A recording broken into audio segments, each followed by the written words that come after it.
네, 요즘에 가장 핫한 펀드고 가장 핫한 사람이죠. 그 ARK의 캐시 우드입니다.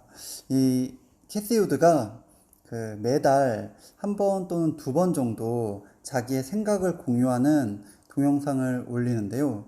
그 며칠 전에 2월 5일에 또 동영상이 올라왔습니다. 그래서 이 동영상 내용을 좀 보고 공유를 했으면 합니다. 총 동영상은 한 30분 정도 되고요. 그리고 직접 보고 싶으신 분은 유튜브에서 찾아보거나 또는 그 ARK인베스트 닷컴에 가셔가지고 보셔도 되겠습니다. 일단 이번에 그 나온 캐시우드의 동영상에서 어, 다뤄진 주제들은 이제 뭐 재정 정책, 그리고 인플레이션, 유동성, 그리고 뭐 혁신 기술로 인한 디플레이션, 그다음에 주식 시장의 뭐 이익, 증가세, 그리고 달러의 향후 향방, 그다음에 기타 경제 지표, 그리고 마지막엔 역시나 빠질 수 없죠. 혁신에 대한 이야기들이 있었고요. 하나하나 좀 더 자세하게 살펴보도록 할게요. 그 먼저 재정 정책입니다. 재정 정책 같은 경우에 그 미국의 바이든이 1.9조 달러의 부양책을 발표를 했죠. 이게 원화로 치면 거의 한 2천조 원 정도 되는데요. 우리나라 그 주식시장 시가총액을 다 합친 것과 거의 맞먹죠. 그래서 엄청난 재정 정책입니다. 이게 이제 그 3월에 하원에 이제 법안이 제출되고, 뭐 다 통과가 될지 모르겠지만, 어쨌든 통과를 예상을 하고 있습니다. 이런 경우에 당연히 이제 미국의 적자는 늘어나겠죠. 그리고 시장에서 인플레이션 우려도 커지고요. 자, 두 번째로 이제 최저임금을 15달러로 상향하는 거를 미국에서 얘기를 했고요. 이 최저임금이 올라가면 이제 우리나라 사례에서도 찾아볼 수 있을 것 같은데요. 이제 그 소규모 비즈니스에 이제 악영향을 미칠 수 있다라고 캐시우드가 우려를 표하고 있습니다. 자, 그리고 두 번째로 이제 통화 정책인데요. 통화 정책에서는 이제 통화 그 M2죠. 유동성이 이제 증가하고 있다. 계속 증가하고 있고, 그로 인해서 이제 자산 가격이 상승하고 있다고 얘기를 하고 있고요. 그 연준에서 목표로 하고 있는 그 2% 이상의 인플레이션이 있을 거라고 보고 있어요. 올 여름 같은 경우에 CPI가 4%에 달할 수도 있다고 하고 있고요. 뭐 그럼에도 불구하고 페드에서는 뭐 이런 단기적인 이제 물가 상승에 신경 쓰지 않고 계속 이제 인플레이션을 유발하는 이제 그 통화 정책을 펼칠 것으로 예상이 된다고 보고 있습니다. 그래서 이런 재정 정책 그리고 통화 정책 때문에 이제 인플레이션에 대한 우려가 있는데 걱정할 필요 없다라고 얘기를 하고 있고요. 왜냐하면 그 파괴적 혁신, 기술의 발전으로 이제 디플레이션 요소가 있다는 거죠. 이 디플레이션은 파괴적 혁신으로 인한 이 디플레이션은 이제 두 가지가 있는데 하나는 이제 디플레이션 붐 그리고 두 번째는 디플레이션 버스트예요. 이 디플레이션 붐 같은 경우는 이제 이러한 혁신적인 기술로 인해서 이제 비용이 절감되기 때문에 생기는 디플레이션. 두 번째로 이런 혁신적인 기술에 의해서 쇠락하는 이제 비즈니스가 있을 거 아니에요.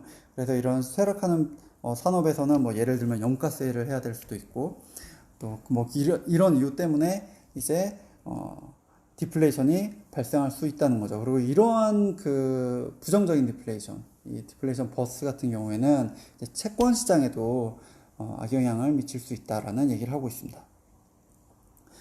자, 그 다음에 얘기하는 거는 이제 주식시장을 언급하고 있고요. 주식시장 같은 경우에 이제 기업 이익이 굉장히 지금 좋고 또 앞으로도 좋아질 걸로 예상이 된다. 그렇기 때문에 이제 거품이 아니다라고 이야기를 하고 있어요.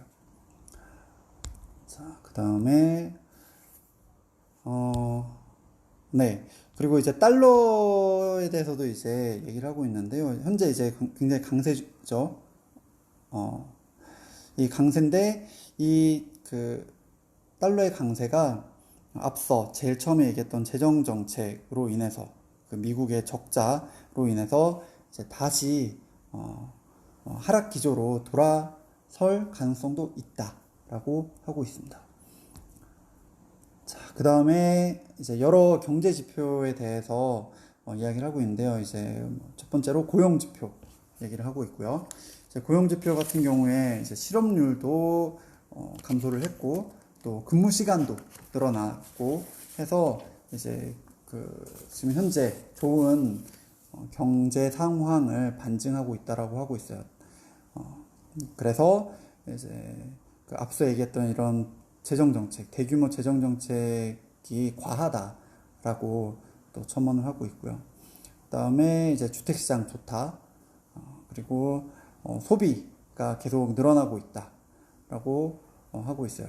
그래서 이러한 그 소비가 늘어나는 소비를 따라가기 위해서 이제 재고가 증가하고 있고 또 자본 지출도 늘어나고 있고 또 이러한 소비가 이제 결국엔 또 기업의 이익 증가로 이어질 거다. 또 저축률도 늘어나고 있는데 이 또한 소비로 이어질 가능성이 높아지게 하는 요인이다라고 하고 있습니다. 그래서 경제 지표가 현재 계속 좋다라고 하고 있고요. 자, 마지막으로 이제 혁신에 대해서 이제 얘기를 합니다.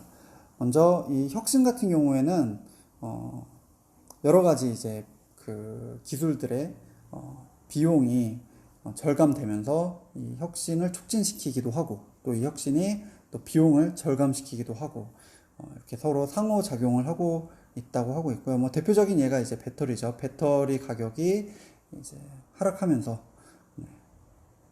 이제 전기차가 이제 보편화되고 발달하는 이제 계기가 되는 거죠. 전기차 같은 경우에 2025년이 되면 이제 평균 차 가격이 이제 18,000달러가 될 거라고 하고요. 이 정도 가격이면 이제 기존의 그 내연기관 차보다 저렴한 수준이죠. 네, 그래서 이제 앞으로 5년간 연평균 82%의 성장률로 이 전기차 시장이 커질 거라고 보고 있습니다. 그리고 전기차 하면은 또 자율주행이 빠질 수가 없죠. 네, 그래서 이렇게 빠르게 절감되고 있는 배터리 또 전기차 비용으로 인해서 자율주행 시대도 빠르게 도래될 거라고 하고 있고요. 뭐 관련된 기술로 그 내추럴 랭귀지 프로세스를 또 언급을 하고 있어요. 그 다음에 이제 인공지능. 네, 인공지능의 발달이 이제 가상 현실을 앞당길 거다라고 하고 있고요. 또 이러한 인공지능은 이제 디지털 지갑에도 이제 영향을 미칠 것이다.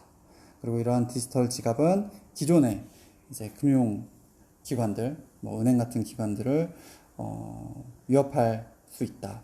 그리고 이러한 디지털 지갑이 이제 뭐 이커머스들과 빠르게 연계되고 있다라고 하고 있습니다. 자, 그 다음에 이제 비트코인 얘기를 하면서 이제 비트코인들이 이제 기관들의 자산에 편입이 되고 있다. 이거는 본인도 예상하지 못한 일이다라고 하고 있고요. 그 다음에 이제 로봇이 일자리를 없애기도 하지만은 이제 그만큼 또 새로운 일자리를 창출한다라고 하고 있고요. 그리고 뭐 유튜브와 같은 교육의 변화도 이제 같이 이야기를 합니다. 또 로봇은 자동화와 관련이 있죠. 네, 그래서 이런 자동화가 이제 성장을 할 거고 또 이런 자동화가 드론에도 영향을 미칠 거다. 그래서 드론의 자율주행이 이제 또 비용을 절감하는 효과를 가져올 거고 또 이 드론이 앞으로 식품 배송과 관련해서 많은 역할을 할 거다. 많은 비중을 차지할 거다라고 하고 있습니다. 그 다음에 이제 최근 아주 뜨거운 화두죠. 우주 관련해서 또 이야기를 하고 있어요. 이 우주 산업이 이제 앞서 얘기한 이런 모든 기술들의 집약이다라고 하면서 이 글로벌 커넥티비에 굉장히 중요한 역할을 한다라고 하고 있어요. 그래서 그와 관련된 기술로 이제 초음속 비행 그리고 3D 프린팅을 얘기했습니다. 이제 마지막으로 이제 얘기한 게 이제 유전학이죠. 유전학이고 유전학 같은 경우에는 이제 long read sequencing 기술, 그다음에 뭐 엘로제닉 기술 이런 것들이 이제 정확성과 신뢰도를 높이고 또 뭐 조기 암 치료 진단이라든가 이런데 기여를 할 것이다 라고 하고 있습니다. 네, 이제 이런 내용들이 네, 이번 2월달 캐시우드의 네, In the Know with 캐시우드라는 동영상에 나와 있고요. 네, 직접 캐시우드의 이야기를 듣고 싶으신 분은 이 홈페이지 가가지고 한번 보시기를 권합니다. 감사합니다.